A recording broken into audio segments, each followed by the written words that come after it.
Partnerom tohto videa je CityRent, váš asistent pri autonehode.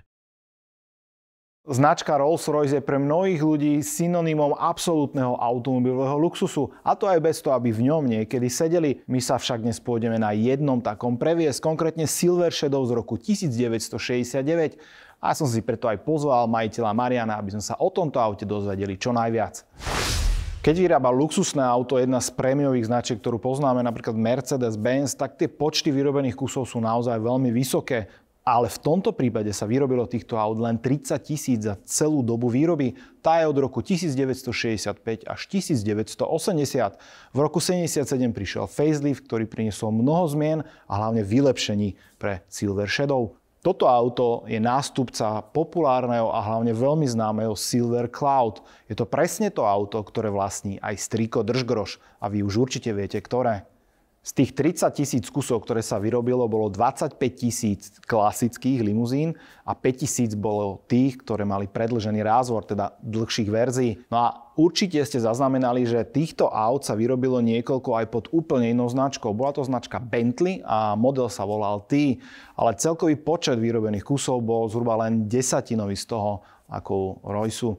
Áno, viem, čo si teraz hovoríte, že britské auto zo 60. rokov, tak to musí byť iná relikvia. Ale v prípade Silver Shadow to nie celkom platí, pretože toto bolo naozaj prelomové auto pre tohto výrobcu. A každý jeden detail na tomto aute vám dáva jasne najavo, čo vlastne šoferujete. Pozrite sa napríklad pod kapotu.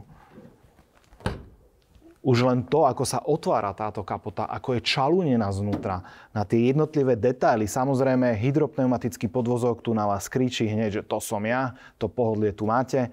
Tak všetko na tomto aute je plné krásnych, milých detailov. Napríklad aj táto lampa hore. Ja naozaj nepredpokladám, že by nejaký gentleman vo fraku túto kapotu kedykoľvek otváral. Ale tak minimálne to dobre vyzerá pred kamarátmi. No a keď sa už bavíme o pohonných jednotkách, tak ste tu mali v zásade len dve možnosti. Tá predfaceliftová mala objem 6,2 litra, bola to V8 a po facelifte opäť V8, ale už s objemom 6,75 litra. No ak vás zaujíma výkon, tak ten je 141 kW, teda 192 koní. A to je veľmi dobrá hodnota na 2 liter.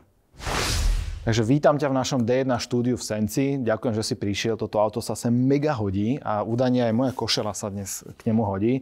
Takže áno, je to tak. Prvá otázka, čo som hneď vedel, že sa ťa musím spýtať, je, že prečo toto auto? Ako ty nie si taký, že najstarší občan tejto republiky a ja by som čakal, že takéto auto si skôr kúpi taký pamätník, čo reálne zažil niekde na ceste. Takže prečo toto? Ďakujem ti za pozvanie, veľmi rád som prišiel. Tak toto auto si ma získalo už veľmi, veľmi dávno, keď ešte s mojím detkom sme pozerávali rôzne filmy, kde sa objavovalo a vždy okolo neho bola taká zvláštna aura a práve aj vďaka detkovi sa nejak prejavila moja vášeň k autám. A keď som sa teda dostal aj vďaka teda autopožičovni, ktorú ako rodina máme v možnosti kúpiť si vozidlo, ktoré nám trošku bude pripomínať aj takúto históriu na 4 kolesách, tak jak som ho uvidel, tak hneď som si povedal, že aj na ako pamiatku na môjho detka si ho zadovážim. Poctu. Je. Áno. Ale ty si hovoril, že máte požičovňu, ale toto tam nepožičiavate, hej? Toto je trošku iné auto. Nie, to je taká úplne klasická požičovňa. Pomáhame ľuďom na dopravných nehodách, kde im automaticky dávame aj náhradné vozidlo. A myslím si, že vzhľadom na kategóriu, ktorú obsadzuje toto vozidlo, by si klientelu hľadalo asi veľmi ťažko. Skôr je to vozidlo, ktoré dáva ľuďom takúto iskričku v srdci, keďže dneska auta všetci považujeme za taký ten prostriedok nutný na prepravu z bodu A do bodu B. Spotrebák. Presne, a niektoré auta nám ukazujú, že áno, dá sa to robiť aj inak a toto auto skôr slúži pre dušu. A to mi povedz, že kde si narazil na toto auto, lebo ja keď občas vydávam takúto nejakú britskú klasiku v inzerátoch, tak väčšinou sú to naozaj že pojazdné vraky. A toto je to vôbec pôvodný stav toto? Nebolo to jednoduché hľadanie. Dohľadával som si tie inzeráty zhruba rok. Naozaj sú vo veľmi širokej škále, či už cenovej, alebo aj ten technický stav pri niektorých je už veľmi zlý. Aj toto je konkrétne čerstvo pred renováciou. Hneď v podstate budúci týždeň nastupuje na prvé kozmetické zmeny. No.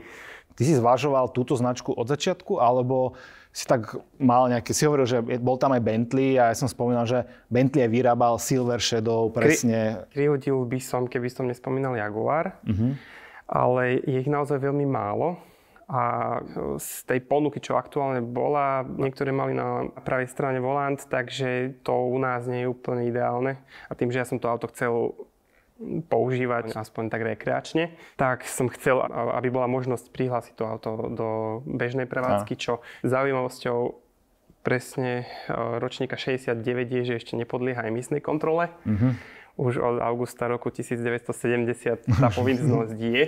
No a mal som vyhliadnuté aj iné modely, aj novšie, dokonca aj staršie, aj od konkurenčnej firmy, dá sa tak povedať Bentley, keď dokonca oni aj manuál majú rovnaký, sú tam dve logá, čiže je to pre to isté auto pod dvomi značkami, aj návod na opravy drobné a tak ďalej. Začiatkom tohto roka som našiel jeden veľmi pekný kúsok, dokonca som za ne zaplatil aj zálohu, bol to dovoz z Kalifornie, bolo v Holandsku a hneď potom asi týždeň prišli prvé obmedzenia kvôli korone, kde som nemohol vycestovať a oni to nejaký nemecký konkurent ma predbehol. No a to mi povedať, že kde si ho nakoniec našiel, toto auto? No neuveríte, kúpil som ho v Holíči. Na Slovensku? Áno, na Slovensku. Slovenský Holíč? Áno, slovenský Holíč. A to kde v Holíči predávajú takéto auto? Je to taký malý rodinný autoservis, mali dokonca dva veteráni, len sa im teda rozšírovala rodina, potrebovali uvoľniť miesto v garáži. A tým, že ja som sledoval tie inzeráty, tak 29 minút potom, ako ho zverejnili, som mu volal, že k nemu idem. Lebo naozaj ma oslovilo vzhľadom, že samozrejme bez problémové nebolo. Nejaká tá robota nás tu čaká. Ale je to ďaleko lepšie ako čokoľvek, čo som za posledných 2,5 až 3 roky dozadu videl. Čiže to, jak ho vidíme dnes, ten stav, je presne taký, jak si ho z toho Holíča doniesol sem. Áno. Wow. Dobre, a čo si už robil na tom aute? Ide to teda na kompletnú rekonštrukciu, ale bolo niečo, čo si tu robil, ja neviem, s brzdami? Áno, je to auto, ktoré je dosť náročné na údržbu brzd. Konkrétne teda odvzdušnenie je taká malá vysoká škola. A naozaj trvalo to 2 dní, kým sme odvzdušnili brzdy a dokázalo brzdiť tak, ako dnes brzdí. A v podstate po technickej stránke sa urobili také úplne tie základné veci, ako výmena oleja, filtrov a tak ďalej. Začíname pomaličky s tými nápravami, ale nemôžem povedať, že by bolo v nejakom zlom stave.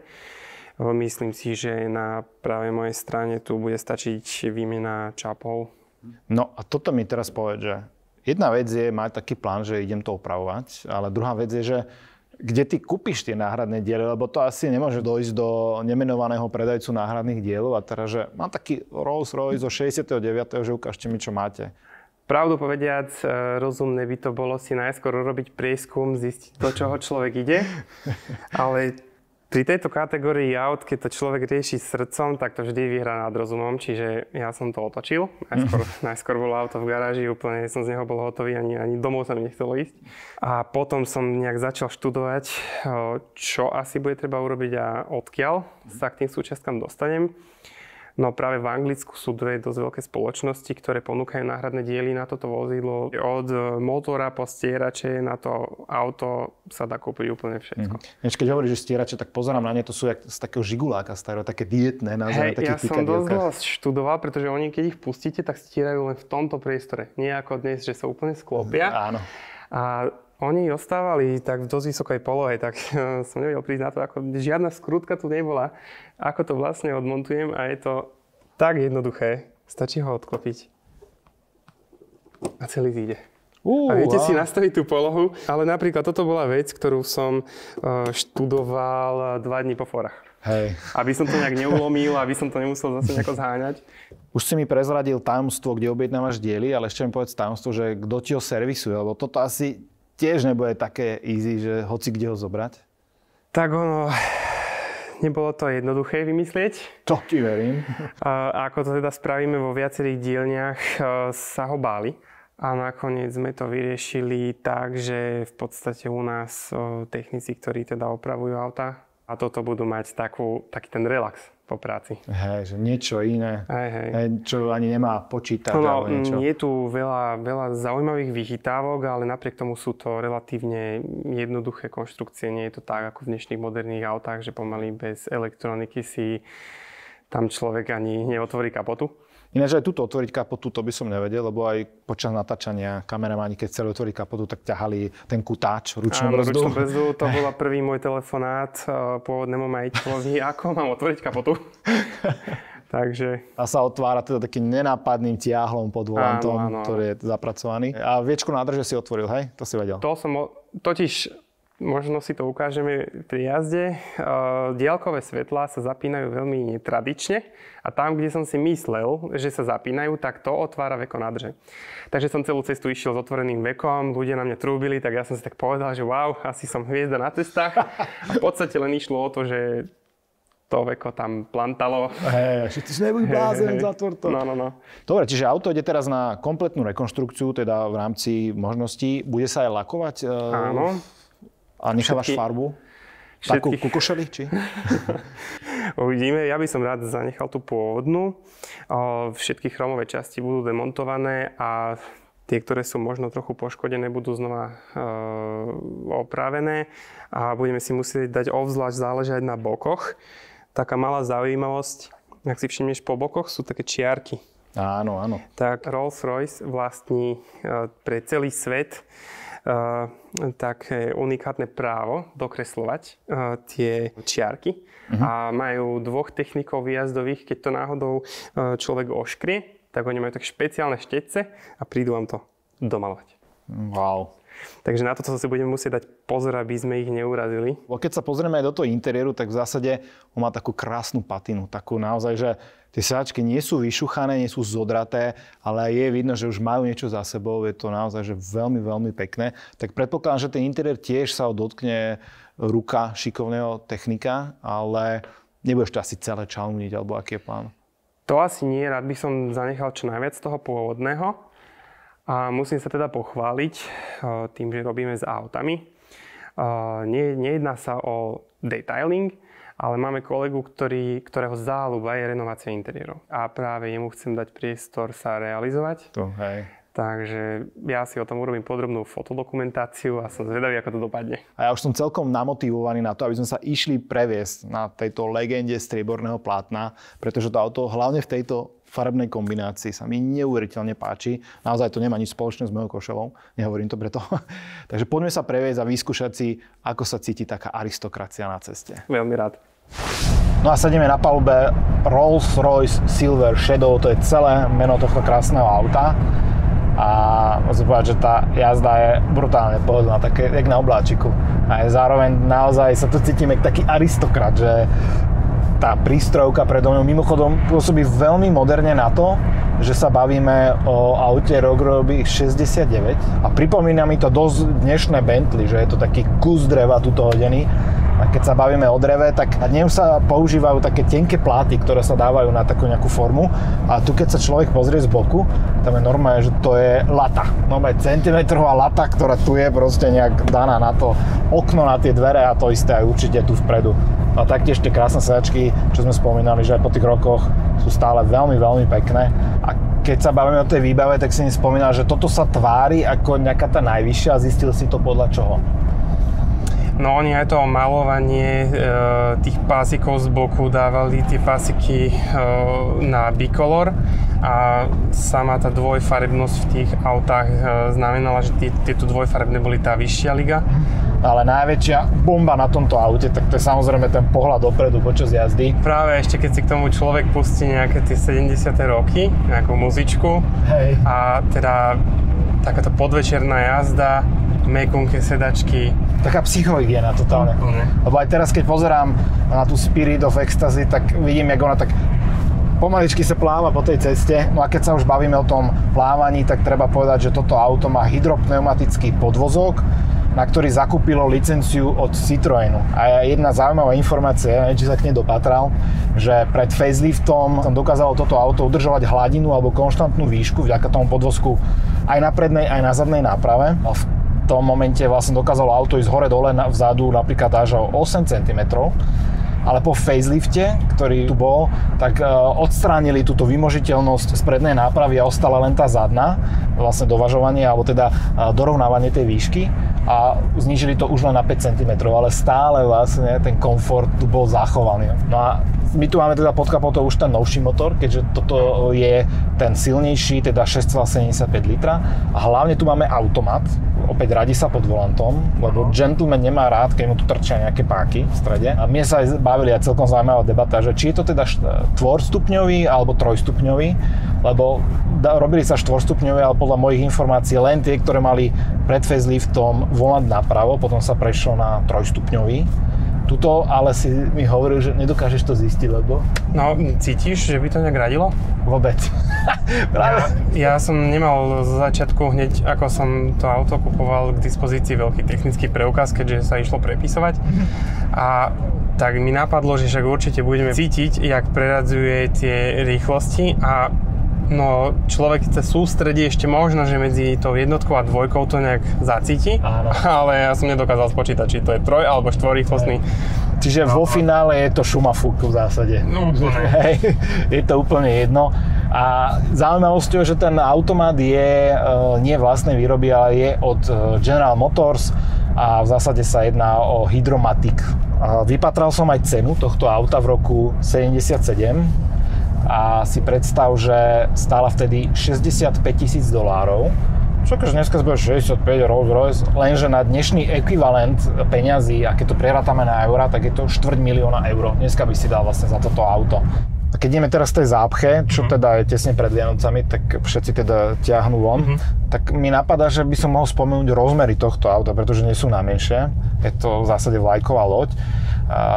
Toto auto má na dĺžku 5,2 metra, ale robila sa ešte aj o 12 cm dlhšia verzia a to bola tá predĺžená. Šírku má toto auto 1,8 metra a výšku 1,5. A hlavne tá váha, že 2,1 tony, tak to ti poviem, že toto je asi kus auta. A aj keď zatváraš tie dvere, tak je to naozaj také, že dvere od trezoru, nie je to také nič plechové. A veľmi sa mi páči, že aj tá výbava, tie tlačítka, ktoré tu sú, je to také svojské, naozaj, že... Je veľmi zaujímavé, napríklad táto kontrolka znamená, že sa vypálilo brzdové svetlo.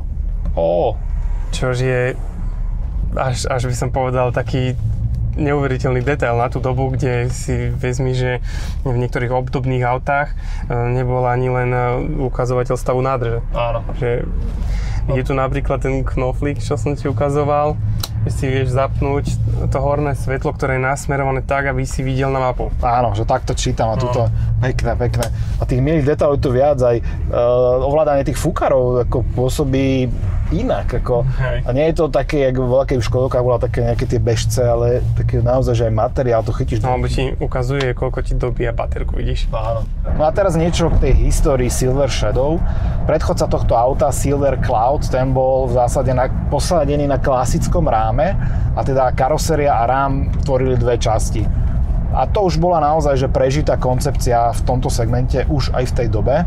No a toto bolo vlastne prvé auto so samonosnou karosériou tejto značky, čo prinieslo niekoľko plusov. Ten najväčší plus, samozrejme, váha okamžite dolu. Ďalší obrovský plus boli rozmery. Auto sa síce zúžilo o 8 cm voči predchodcovi a skrátilo až o 18, ale interiérovo, a teda pre pasažierov aj pre podĺžinu, ten priestor narastol. Takže tá koncepcia mala aj v tomto zmysel. Ďalší taký veľký prínos tohto nového modelu bol, že konečne mal kotúčové brzdy. Ďalší veľký plus novej koncepcie bolo nezávislé zavesenie zadnej nápravy, takže to auto aj lepšie filtrovalo tie nerovnosti a aj bolo bezpečnejšie, čiže neodskakovalo a podobne. No a to, o čom sme sa bavili, že ak kúpila toto auto, tak kúpiť najlepší možný kus, to je akože alfa omega. A čo je celkom zaujímavé, tak v posledných rokoch tie ceny dosť kolíšu týchto aut. Tie vraky, ako si spomínal, sa dajú zohnať aj za veľmi nízke peniaze, ale ak pri nejakom aute platí, že lacná kúpa rovná sa neskôr oveľa drahšia renovácia, servis a udržiavanie pri živote, tak to je zrovna toto. Neviem si predstaviť, čo musia stať tie veci. Ty si mi spomínal, že úplne taká základná vec, koberčeky. Ideš si sem kupovať a tie stoja koľko? Tie konkrétne do tohto auta, originál z ich dielne, vychádzajú na 600 až 800 eur. za koberčeky. Áno, záleží od toho, či len predné, alebo teda aj zadné. OK, tak neviem si teraz predstaviť, že čo by museli stať iné diely a také úplne že špecifické pre toto auto, či už sú to neviem, z prístrojky, alebo z motora, alebo z podvozku, z toho hydropneumatického. Niektoré veci sú jednoduchšie a aj keď som počítal s tým, že budú drahšie, tak ma prekvapilo, že naozaj sú pomaly v rovnakých cenových líniách ako akékoľvek iné diely na dnešné autá. Povedzme, ja neviem, stredná časť výfuku, áno, tá vyšla na nejakých 170 eur, že nebola to až taká strašná páka. Tak židič slečny Daisy. To je presne to, čo ma prvé napadlo. Tento krásny, tenký volant, veľký. On je samozrejme, že na dnešné pomery už má takú tú vôľu, že musíš teda korigovať to auto. Ale zaujímavé, že ho v podstate aj keď chceš, tak jedným prstom si ho vieš. Áno, je to úplne... Servo tiež není bežná vec od istého roku, alebo je to klimatizácia. Klimatizácia plná elektrika, čo je tiež dôležité. To je akože viem ovládať odtiaľto všetky okná. To je akože... Sedadlá ani nehovorím. A sú tu náhodou také krásne páčky na to. Je to, že super. A musím byť úprimný, že toto je prvý Rolls-Royce, ktorý v živote šoferujem. A zrovna je to takýto krásny, takže je to naozaj že poprvýkrát pre mňa. A jedno veľké možno také poznanie na tomto aute, že keď šoferujem iné auta z tejto doby, že či to je Volga, ktorá tiež bola svojím spôsobom taká reprezentatívna, alebo podobné auta, tak tam ten vek akože pozná, že áno, je to z toho obdobia a je tam veľa takých kompromisov, ale v tomto aute sa mi zdá, že je to ďaleko modernejšie než na rok 69. Je to v zásade auto... Nie je dosť nadčasové. Ja som práve nad tým uvažoval, že keby sa ako trošku odmyslí si tú spotrebu, povedzme, hej. No a to máš merané? Nebodaj tú spotrebu? No... Počítal som to ešte nejak, ale... Je to určite ďaleko nad priemerom dnešným. Aj 7 litrov, hej, asi sa bavíme, no. Hej, len nejakú tú dvojku ešte preto asi musíš dať, minimálne. No ale vieš si úplne predstaviť, že teoreticky ho vieš používať aj ako taký daily car. Áno. Ako nemáš tu také vychytávky ako druhé spätné zrkadlo, alebo cúvací senzor, to určite nie. Ale zase dobre padne niekedy ponaťahovať kríže, proste sa otočiť dozadu ako za starých čias a odsledovať si, kde ti končia zadné svetla. No, ale väčšinou treba povedať, že tí majitelia asi mali aj šoféra k tomuto autu. Myslím si, že väčšina tých ľudí, ktorí toto auto si kupovali, kým bolo ešte nové, možno ani šoferovať nevedeli. Tak sa vozili vzadu, takže ak ty raz objavíš tú históriu tohto auta, že kto sedával vpravo vzadu, tak to by ma veľmi zaujímalo, kto slávny tu mohol byť. No a... Uvidíme, necháme sa prekvapiť. Ja dúfam, že sa vám toto auto veľmi páčilo, tak ako mne, lebo pre mňa je to absolútny gentleman z tých 60 70 rokov a v zásade aj nadčasové auto. Mne sa mi splnil ďalší automobilový sen. Konečne som si očoferoval klasického Rollsa, za čo ti veľmi pekne ďakujem. Naozaj, že ja som rád, že som teším sa. No a ak sa vám toto auto páčilo, tak samozrejme jeho fotky nájdete na Instagrame Volants.tv. Dávam tam možno aj viac fotiek, pretože toto auto ani neviete z ktorého uhla skôr fotiť. A všetky informácie o tomto aute, ako aj trošku pohľad do histórie nájdete aj v článku na Volants.tv, link uvádzam dolu v popise. No ak by vás zaujímalo viac o Marianovej firme, tak samozrejme skočte aj na web cityrent.sk, prípadne môžete ich začať sledovať na Instagrame, pretože niektoré tie fajné auta tam aj dávate. Jasné. Takže oplatí sa pozrieť.